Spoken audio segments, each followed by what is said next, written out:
Aloha guys, Scuba Chris here. I always ask a couple times, especially when I'm on location, how do I make my leaders? My leaders are all pre-made. As you notice in this bag here, I like this one says Bonefish 30 pound. I have Jacks 50 pound. I have different types of leaders for different types of fish. I carry extra hooks.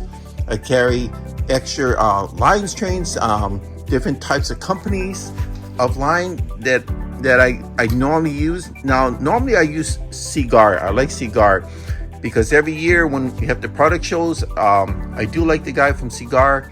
He gives me stuff to use as long as I use it on my videos, which I have been. Recently though, Soft Steel has made their Fluoro-Stretch, which is basically fluorocarbon that stretches a little. It's amazing, but it works. So I use those two products and nothing else. My hooks, I use my Mustads. These all ultra points, as well as my swivels, all from Mustad. So let me show you quickly how I make my leaders. Everything's pre-packaged, as you can see. Everything's pre-packaged. So when I get out there, I don't have to fool around with this stuff. I just go ahead and I do what I have to do. Okay, so when I go out, everything is pre-fabricated. Everything's in bags. Look, like this one here. This is all my leaders. I have another one with hooks or whatever else I'm going to need. Depends if I'm going to go dunking or whipping, but everything is pre-fabricated because I don't want to go to my spots and have to do everything there. That is really a waste of time.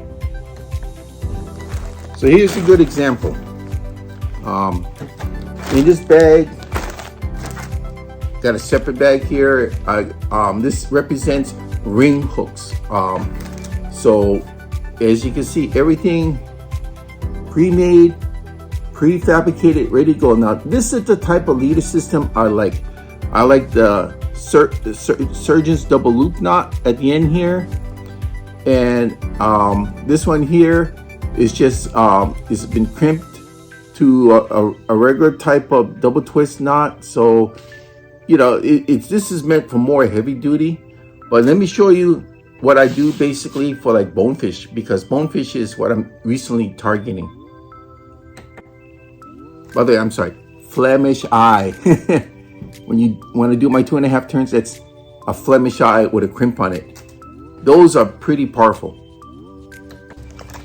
So when I do my hooks, as you notice, everything here is Mustad. Mustad was the first hook manufacturer in the world, still the best around. I can honestly say that with their technology they use, I'm sold. So to give you a demonstration, I'm going to use, this is actually a kite line holder, but I use this for my crab snares and crab traps off the piers. It works pretty good for what I use it for. So let me show you how I tie a knot with this. So now this one here, I'm going to use a ringed hook. So let me see if I can get closer. All right. So I'm just going to tie a Palomar. So what you just do is you double the line. Everybody knows how to tie a Palomar, right? Put it to the ring.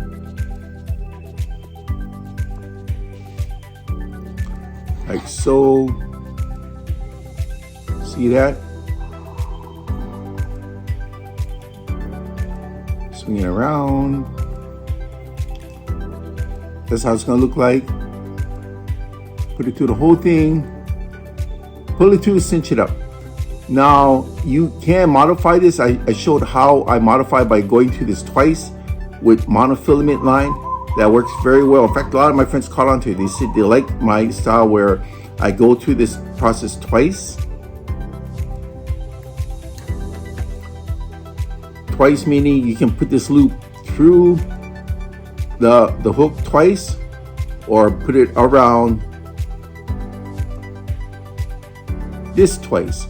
And make sure you have to wet it when you cinch it up, otherwise it might break or weaken the line. Okay, so how about the other end? Now, a lot of people will put swivels at the other end. I just use, I believe it's called a surgeon's knot, or another term for it is a double loop knot. See that? And you'll think, oh, it's not gonna hold, it's weak. When I got my first boat, it was inflatable when I was, geez, I think that was in 77 or 78. That was for diving. I went out trolling 2 days before New Year's, and I ended up hooking a 300 something pound Marlin. I didn't have any crimps or anything because I just started. I got the boat from Winwood Boats, and I just started. And this is what I use. I use this with a 9.0 reel from Penn and 50-pound class rod, and the leader was this, only with I believe it was 125 pound test, and I brought a 300 something pound Marlin in 2 days before New Year's. So to do this part here, now you can tie any knot you want here. Now this one was crimped because this was meant for live baiting, small live baits. Each bag here is for different type of operations, but let me show you how to do the opposite end. So again, I'm going to go to my thicker cord. Very easy knots. They call it a surgeon's knot, surgeon's loop knot, a double loop knot. So only thing you have to do is double your line, go through it one time, see, like this, one more time. Go, you double it, make a loop, go through once, then you go through twice. See that? One through twice. Then you cinch it up, and when you cinch it up, you do it very slow because you don't want to weaken the line when you tie this knot. Believe it or not, that knot is going to create friction. So when you tighten this, you put some saliva on it or water, and you tighten it up, and you make it look pretty. You know, just draw it in like that. You don't want it overlapping. See, like that? That's all you have to do. That is a surgeon's knot or double loop knot, and that's what you put at the end. Now you can either rubber band it. Sometimes I don't, but I end up putting it in Ziplocs. And see that when I go out, I don't have to worry about all this when I'm out there. When I rarely go out with other people, I'm the first one to set up all my rods while they're still working up theirs. It's because everything is prefabricated. This is what I like to show you guys. This works, okay? Thank you.